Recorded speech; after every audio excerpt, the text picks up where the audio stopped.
is Aasiya, and today we're going to be making moon dough. For this you'll need conditioner and cornstarch. I'm going to be using half a cup of cornstarch and put it in a bowl. And then I'll be using quarter cup of conditioner and put that in.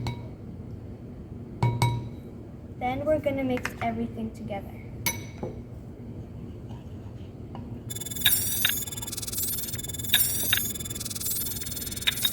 And you can add more conditioner if it's too dry and it's not coming together.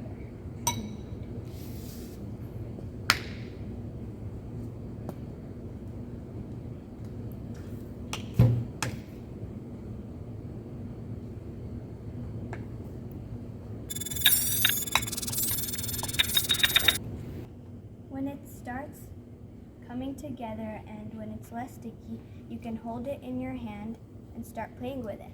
The more you play around with it, the less stickier it becomes and the more stretchy it gets.